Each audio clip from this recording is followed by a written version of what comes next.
afternoon, everyone. Welcome to the speaker series. Hello, my name is Chelsea Cohen. And I'm Marla Leech, and we're here to welcome in Liesa Lietzke, who's going to do an awesome session for you for Women's History Month and about women make art. Okay, so welcome. We'll welcome in. We're going to just switch chairs real quick. Thank you for joining us all. Hello, I'm Liesa Lietzke, and let's see, I have to share my screen with you.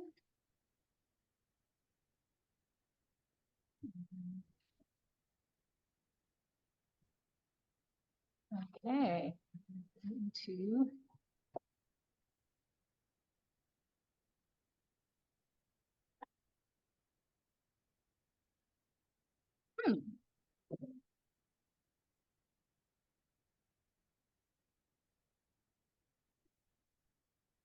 Hey, I'm not sure why I have this little video going on.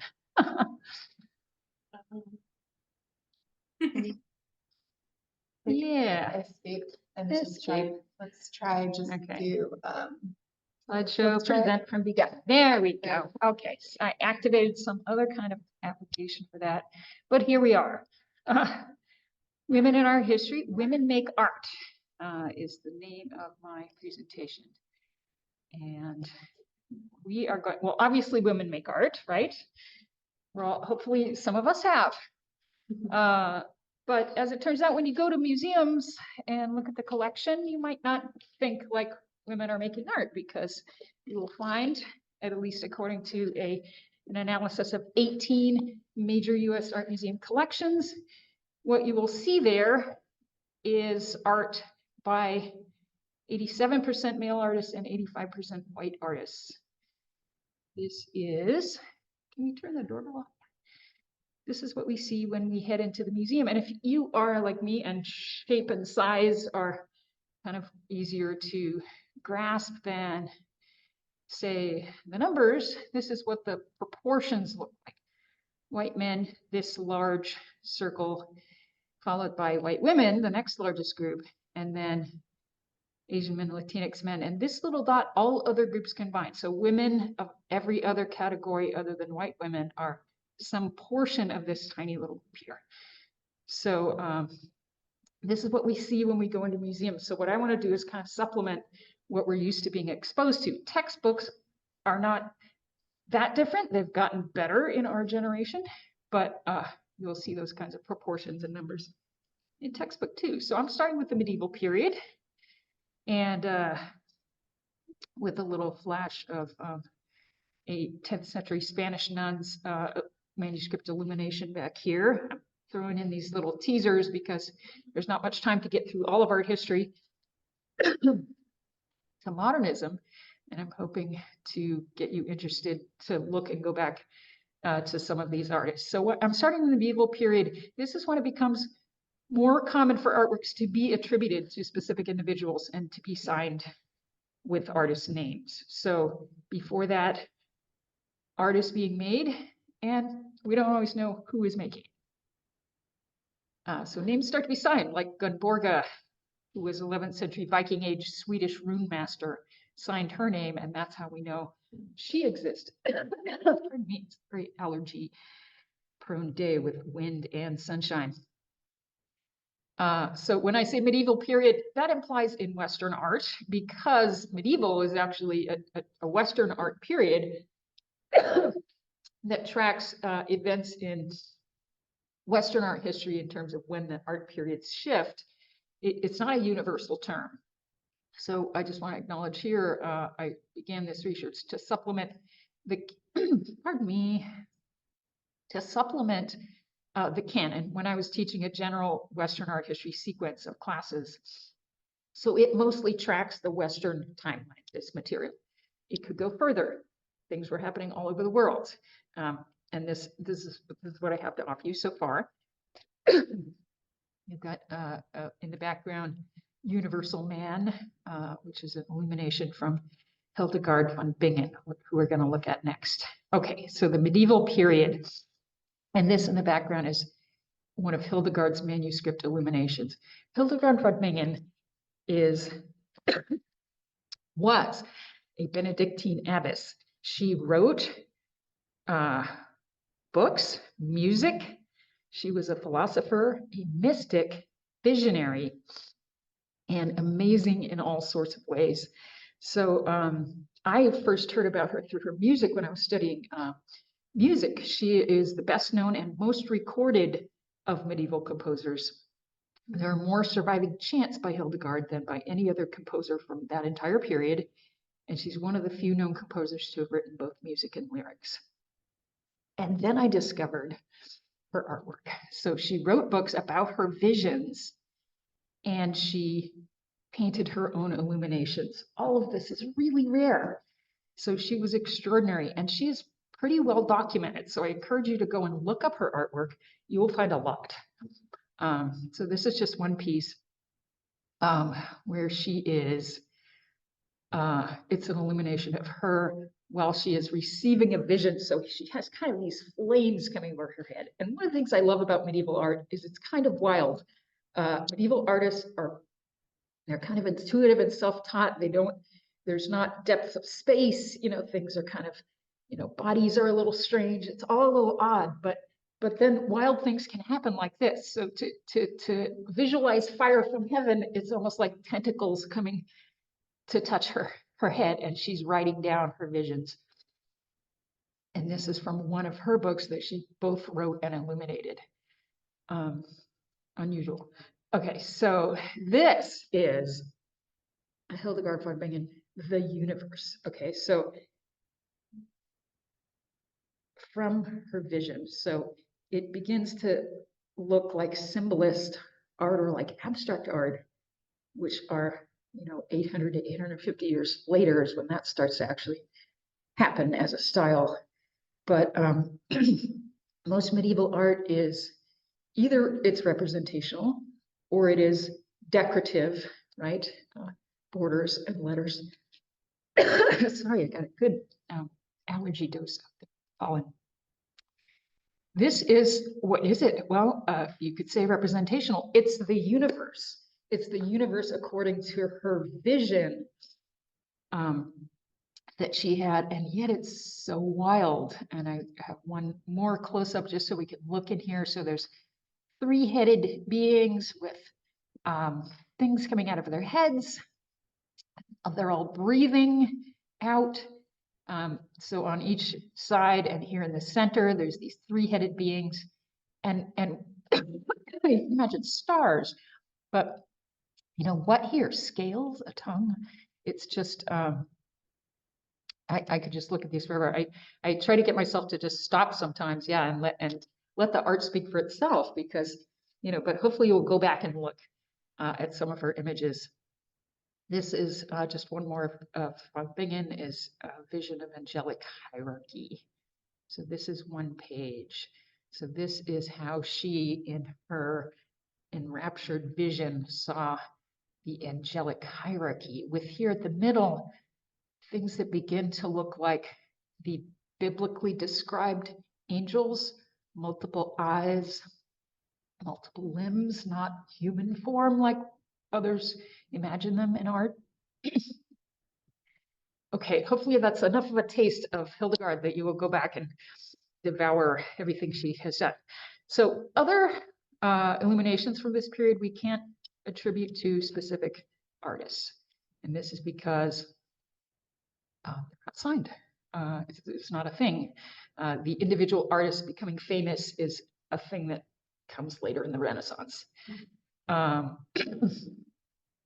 these are illuminations in books written by the French medieval author Christine de Pizan, another wonderful person to learn more about. She was, by modern definitions, a feminist. She was outspoken for women's rights, not just successful in her own career, but advocating that women should have more rights as a group.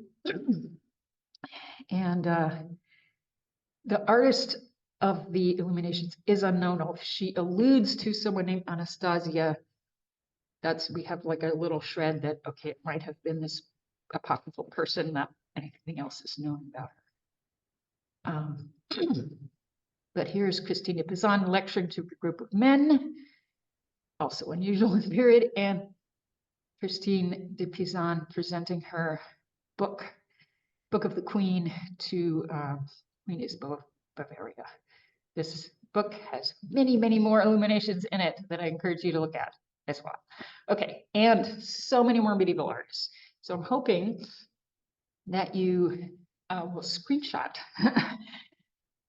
these pages. I have a page after each period saying, here's what I wish I could tell you about. I teach a semester-long class in this, and there are so many more. So please feel free to photograph, screenshot, come back later and look at the recording and screenshot and take a look. And I've tried to narrow it down to just my favorites. This is not everyone that I cover in the class.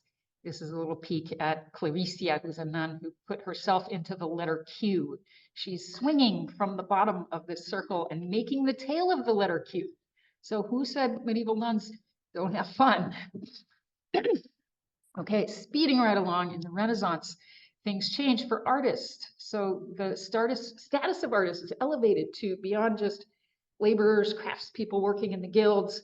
They were elevated to the status of intellectuals and individuals. And so there were opportunities outside the guild system and monasteries, which are those two places where most of the art production was done in the medieval period.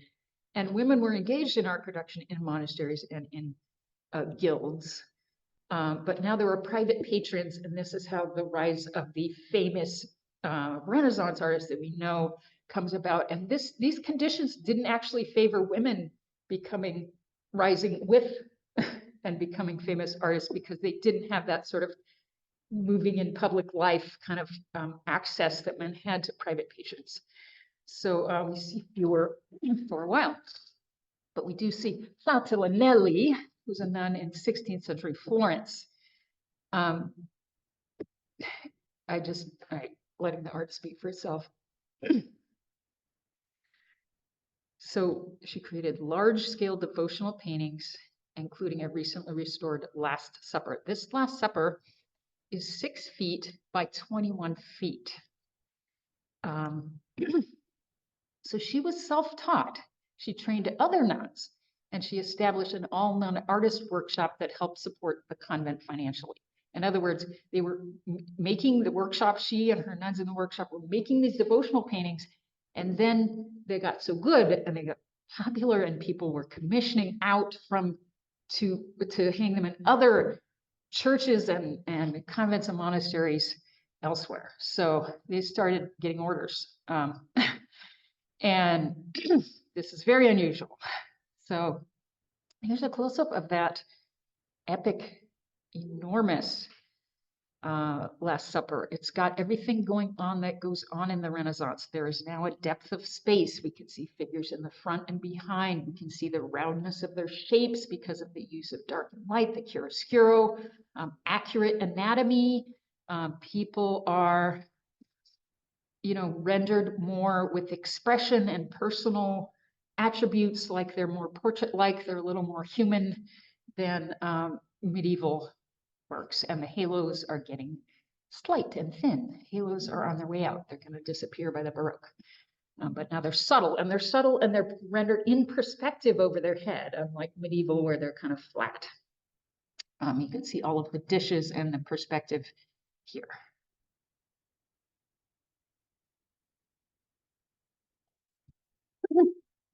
Okay, and now actually going into the Baroque, late Renaissance, into mostly Baroque, Liesa was a pioneer in painting still lives, and she also created biblical scenes and portraits like most Baroque artists did.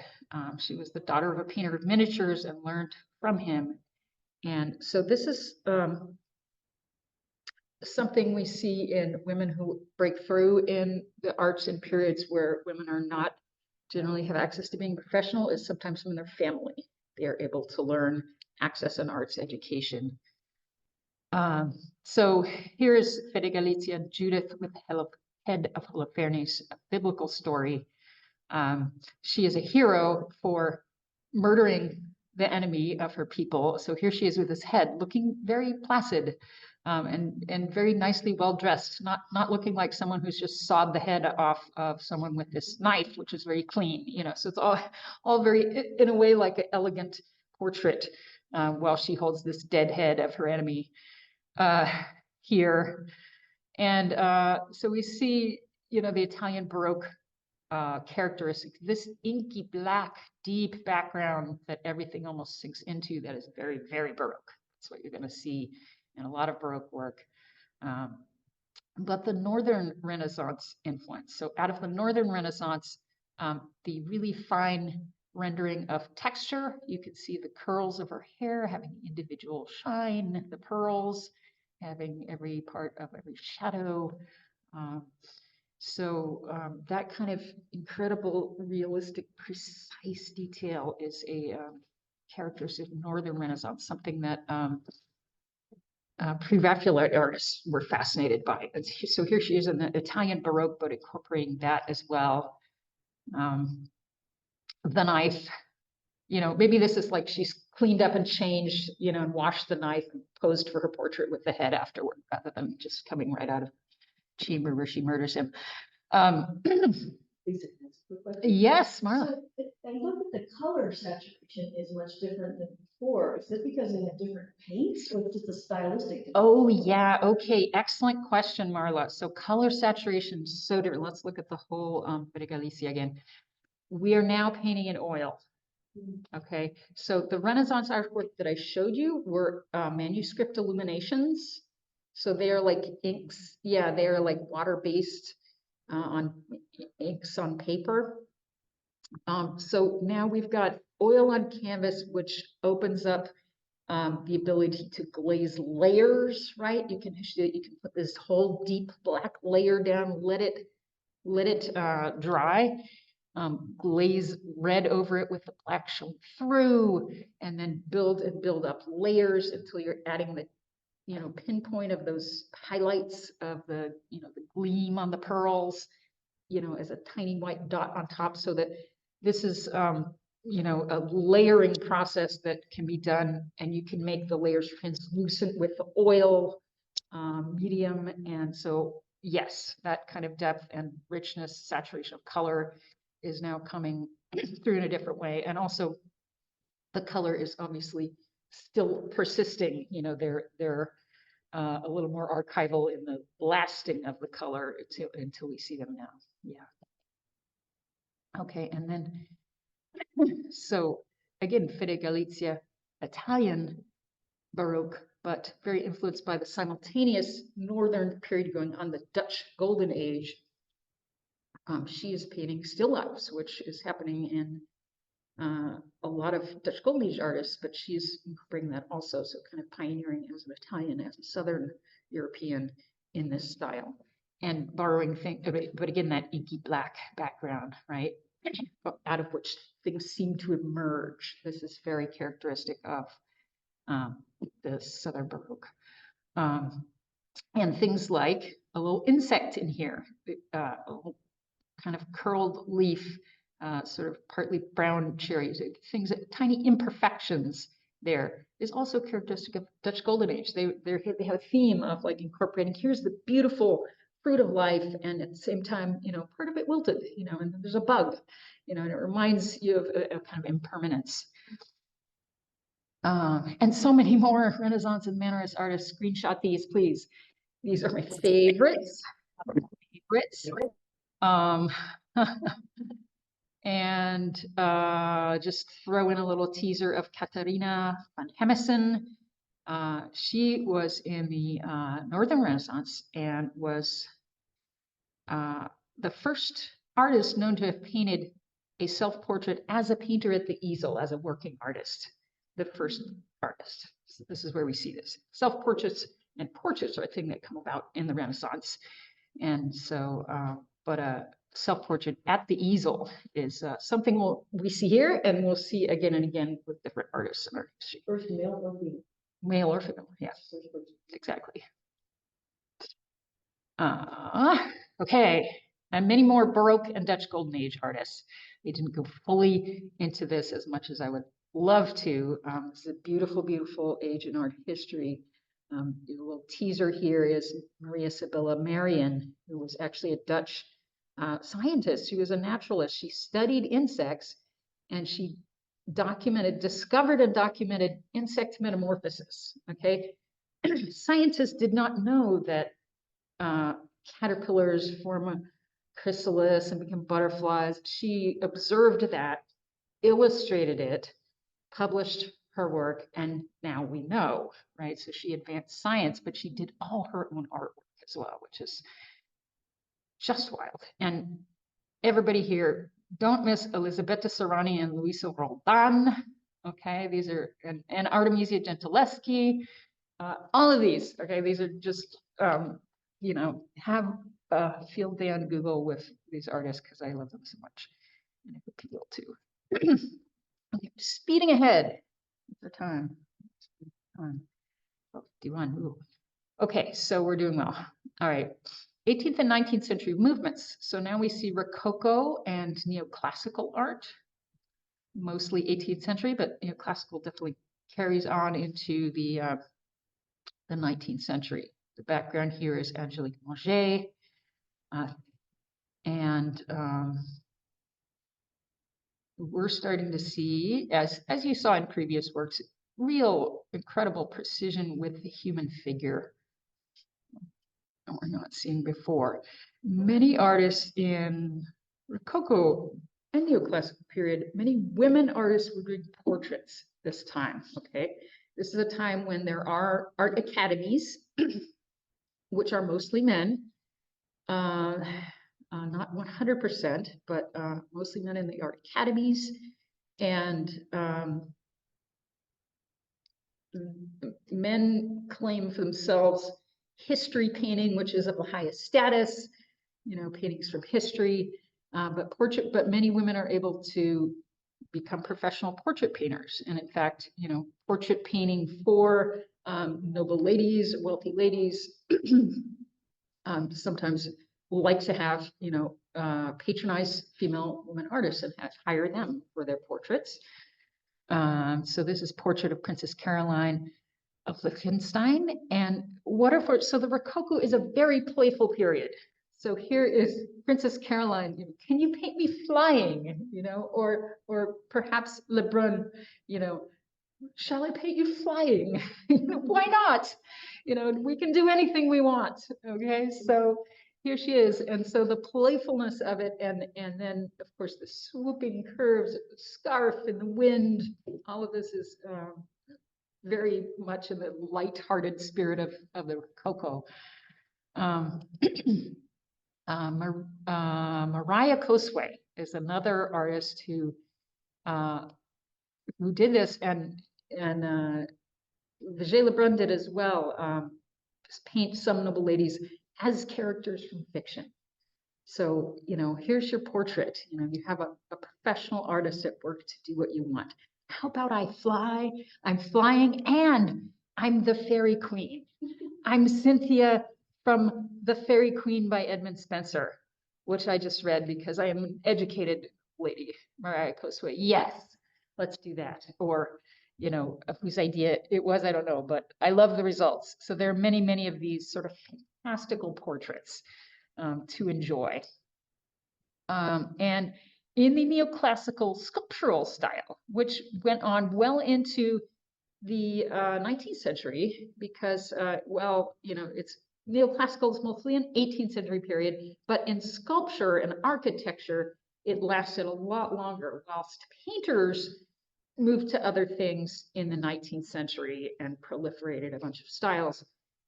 Sculpture was often neoclassical. Edmonia Lewis was an American, a US-born Ojibwe and African-American who grew up on a reservation and then sought her college education and later was able to sell her work and make enough money to study in Rome, Italy, which for neoclassical artists is, you know, like New York or Paris. You know, Rome is the place where you go to study marble sculpture.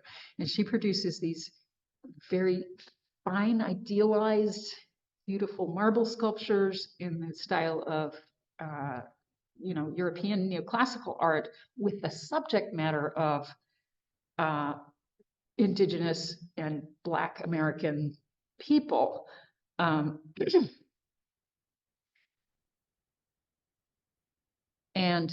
including another thing common in the neoclassical area, era, sorry, classical Greek and Roman stories. So the death of Cleopatra is something she rendered. And this is now in the Smithsonian, in one of the Smithsonian museums, and is visible. But for a long time, it was actually kind of lost and bought by private collectors and painted over even and stuff. So it is now owned and restored and owned by the Smithsonian.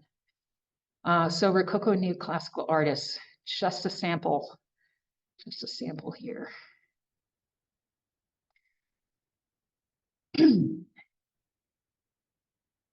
Okay, so we're 19th and crossing over into 20th century, because artists are like that.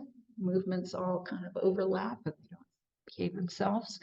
But a lot of, so 19th century periods, and some of them tipping over into the 20th century, proliferate. So now we can't call this, it's, the periods are many. Okay, Romanticism and realism are early in the 19th century. In the United States, we have the Hudson River School painting landscapes of Eastern United States. Photography is beginning to take off in the middle of the 19th century.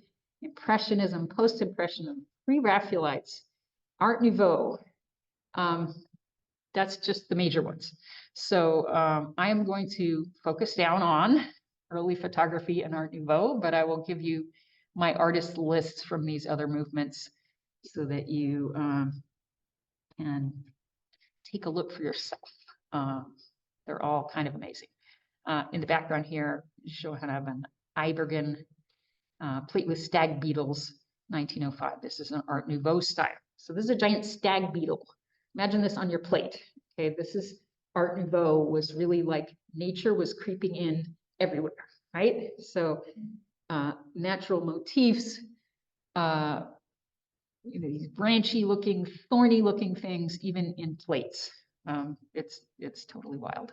So looking at some early photographers. So Franziska Mullinger is a Swiss-German daguerreotype artist. So these are artworks from the early 1840s. So this is just a few years after the daguerreotype becomes a used thing. And Mullinger is very interesting because she not only is actively, she's making daguerreotypes and she's experimenting with effects, right? You can see kind of like the blobs and the sort of hazy, ghosty parts, right? She's kind of making this Thun Castle, which is a real image of a real place, into kind of a fantasy sort of setting.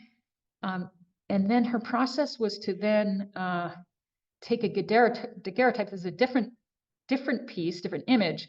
The daguerreotype she has turned into a lithograph. Now, I can't physically describe her process, but she would render them as lithographs and then print them. And she started a postcard business. Okay, this is like photography is a few years old, and she's like, I know, postcards. People are going to want these images of the places they went.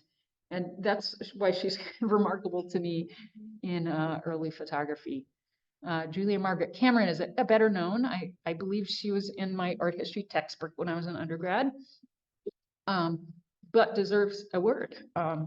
So she was asked by Alfred Lord Tennyson, her friend. So, she was already sort of had access to the world as a wealthy and, well-placed person, obviously, which is the case for many of the women that we see succeeding in art, the ones who, others make their own business by selling postcards, but, there are different ways in. But so Alfred Lord Tennyson writes Idyls of the King, his reimagining of the Arthurian tales, and says, Julia, would you make some photographs for me? Okay, so we're still in the early decades of photography, and Cameron is known to experiment with sort of haziness, intentionally, in a way that other photographers were trying to sort of go for precision. So she was experimenting with effects, and she used them in these photographs that she made for Idyls of the King for Alfred Lord Tennyson. Okay, so Yes, So my understanding is back in like 1860s, 70s, you had to leave the lens open for like 15 minutes to 30 minutes to even get an image, get enough light in there. So those people would have had to stand still for about 15, I don't know, 1874, I'm not sure the exact time, but that's probably 15 minutes at least. the exposures were definitely much longer. So this was, it's sort of like being a figure drawing model. It's like, okay, stay there now for 20 minutes and we're going to draw you without you moving. So yes. Yeah. So she sort of solicited her friends and family to be her models and to play the characters. And yeah, to stand there. So yeah, thank you. A word to the people who posed in the photographs for their efforts. So this is a parting of Lancelot and Guinevere on the left, and this is Vivian and Merlin on the right.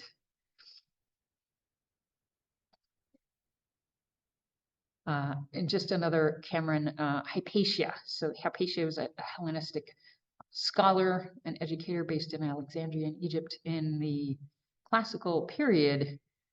And so she did sort of a sort of pseudo portrait of this figure by, hiring a model to become Hypatia. Okay, so many more photographers.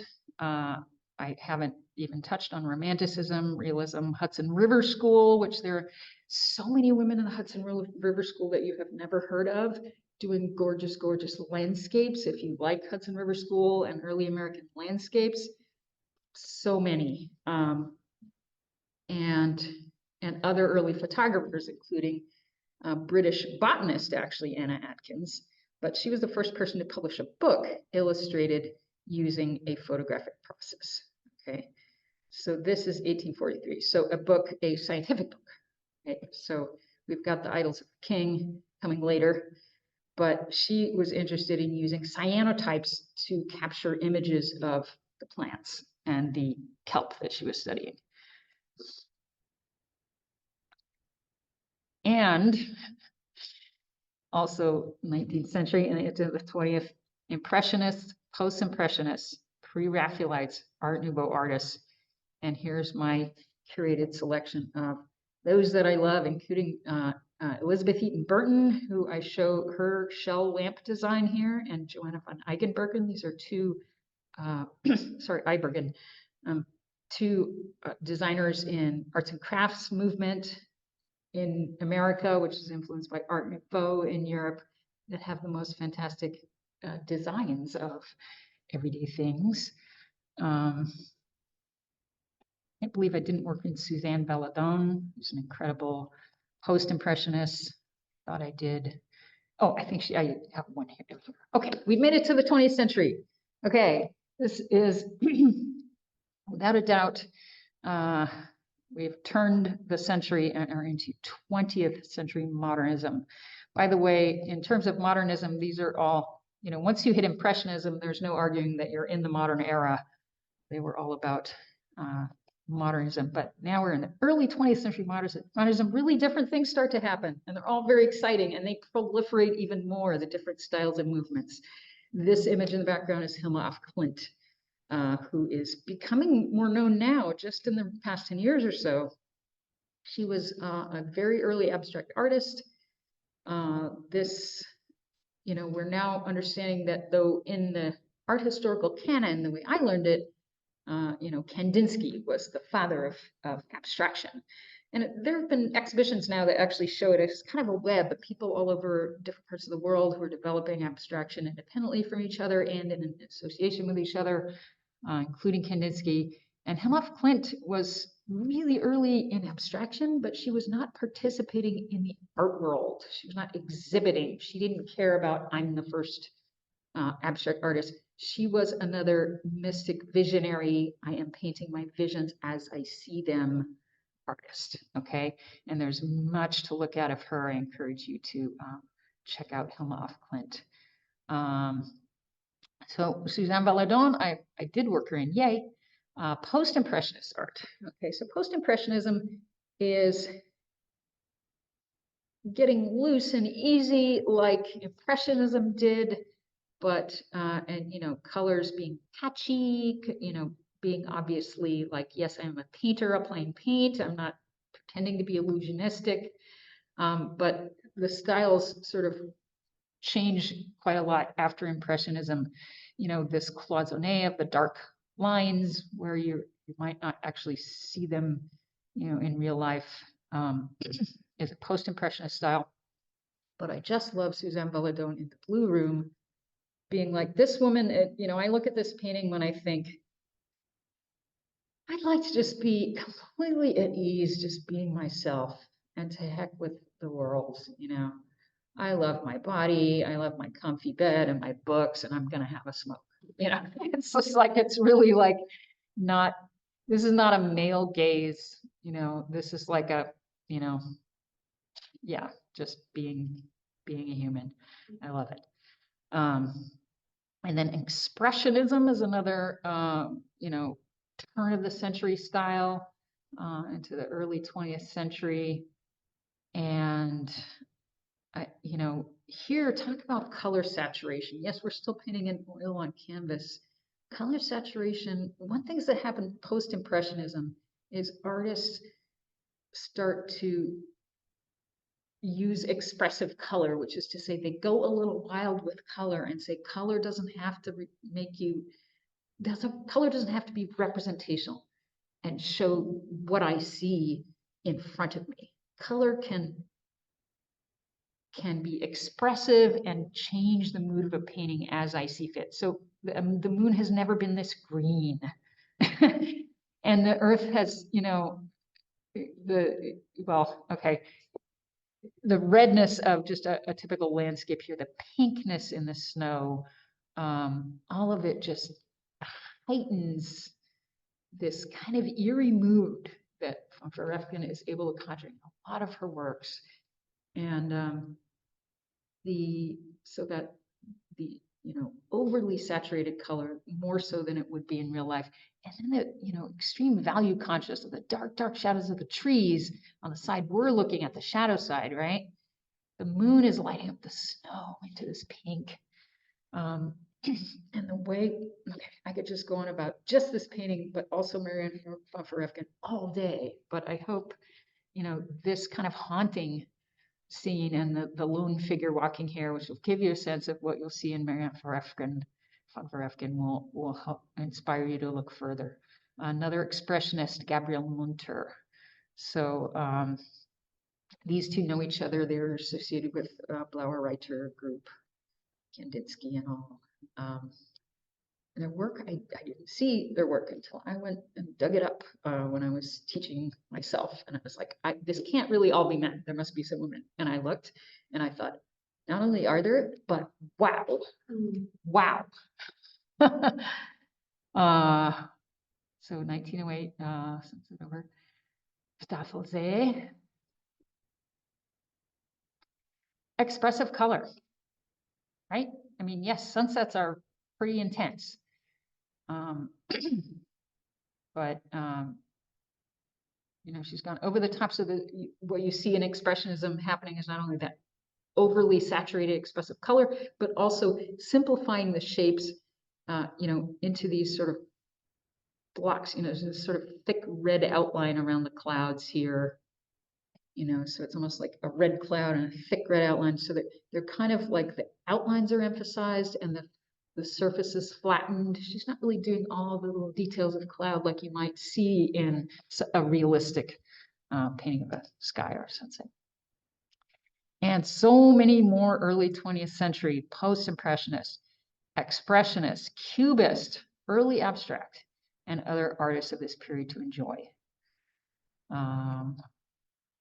And Natalia Goncharova deserves an extra shout out here as far as I'm concerned, because she really was one of the, you know, avant-gardist of the early 20th century, really, and I spelled this avant-gardiste, that would be the female form, it's not a typo.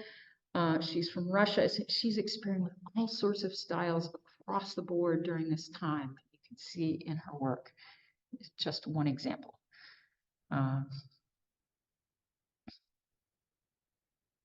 Okay, and in the United States, the Harlem Renaissance. So this is kind of late to put in that category, but Rose Piper, Young Woman's Blues, Rose Piper's paintings are kind of, they're a bit like that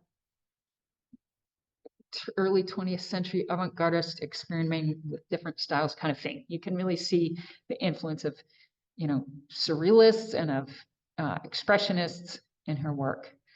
I want to talk a little more, though, about Medeva Warwick Fuller. There are several women who are working as sculptors in the Harlem Renaissance that are really worthy of note. Medeva Warwick Fuller is one. She was multi-talented.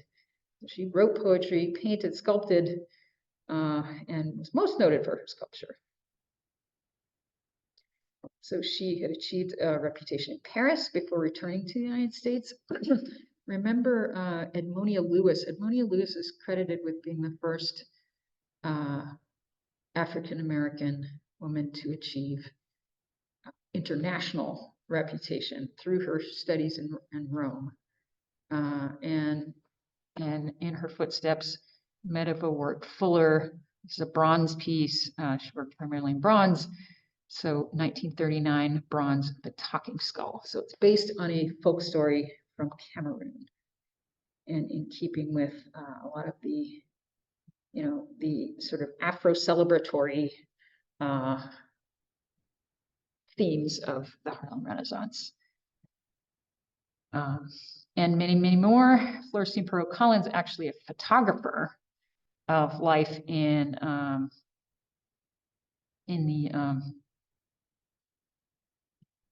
the South, actually. So if you want to look at more photographers, Lois Malo Jones, a painter, and others. So this is Augusta Savage, another celebrated sculptor of the Harlem Renaissance. Lift Every Voice and Sing, where the harp is supported by the giant arm and is a column of choir singers, choral singers. Where can you see that? Where is this? That's a good question. I don't know. I have images of different iterations of it, small ones, large ones. And I don't know that off the top of my head. Yeah, that'd be something you could probably find out. Okay. So, and surrealism, I've got to give some time to, because wow, again, there's so many women that I never got to see when studying surrealism. In fact, I sought out, when I was an undergraduate long ago, a book by Whitney Chadwick, Women Artists in the Surrealist Movement, because I saw a surrealist artist that blew my mind. And I'm like, where are these artists? And suddenly I like surrealism now, This is just a little sample teaser of Dorothea Tanning. It's absolutely wild. And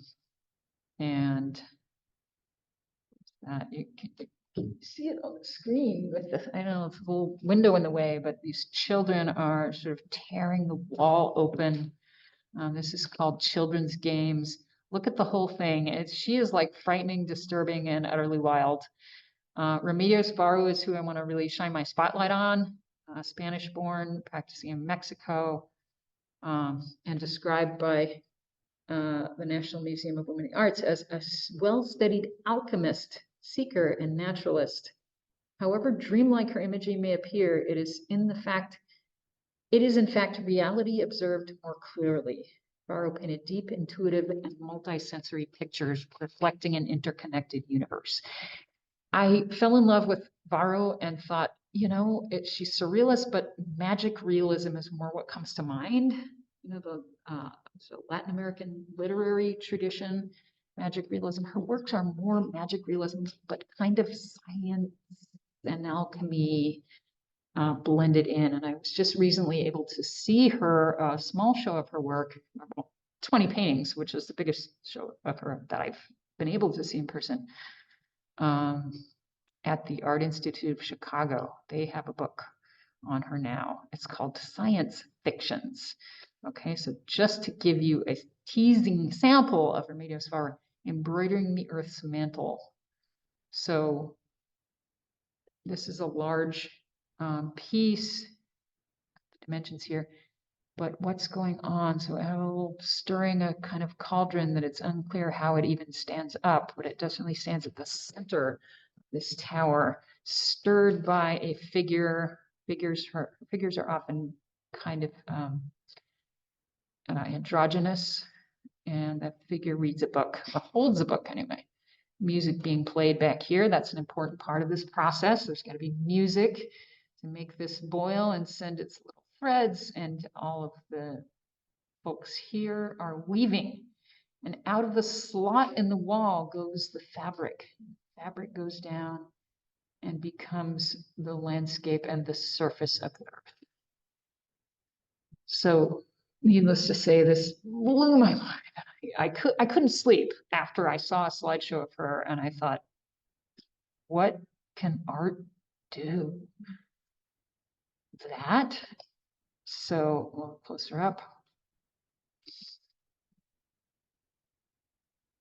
They're all very much like this. How big is this one again? So this is, I would say, it's maybe a 36 by 48 landscape orientation. That's my guess. Are we? There's sort of there's a sort of a triptych of 3 of this story, and this is one of them. Yeah. Larger than usual. So surrealists often worked, in a kind of a small, relatively small size, not epic giant canvases. And she often did as well. So that was sort of a pretty large one. Okay, so other Dada and surrealist artists to enjoy. Don't skip over Kay Sage. Kay Sage was an American. This is her work. When I see her work, I think it's very physically grounded in space and time. But what is it? It seems representational and solidly so. But what is going on? I'm speechless. Walls, banners, a panel hanging, they're all like this, that I just could stare at it saying, what if I were in this place, but how could this place exist? And I love what that does to my mind. So lots of people to look at here, and Tanning, Barrow, and Sage are my absolute favorites. And other 20th century styles, which I haven't gotten to because I wasn't sure if I was going to be able to wrap it up in 45 minutes. So here are Futurism, Suprematism, Constructivism, Art Deco, other early 20th century styles. Angelina Beloff. I won't read them all, but there's your screenshot opportunity of extraordinary artists, including Tamara de Lempicka, Polish Art Deco painter, who does have, she I believe was in my undergrad history textbook. Art Deco, in the 20s, women are, first wave feminists, getting the right to vote, and having a little more presence in public life. And Lempicka de Lempicka celebrates that. And in a very Art Deco style. Other early 20th century artist styles. So the photographers going into the early 20th century, social realism, precisionism, works progress administration artists, Bauhaus artists, just some of the styles that were proliferating in the early 20th century. And my favorites among them, and this is Karima Aboud, who is a Palestinian photographer. There's now an award in her name. So early 20th century photographer, there's now an award in her name at the Dar al-Khalima University College of Arts and Culture in Bethlehem. This is one of her photographs. And the last chunk of artists here, or at least Brandt, Albers, Stolz, Henry, or Henri in French. These are Bauhaus artists. So all of these I encourage you to take a look at. They might not have been in your art textbook. They might have been in the museum unless it was specifically oriented around a show around women. And I just wanted to end on this beautiful Palestinian child, looking like she's about to take off and fly, and leave some time for questions.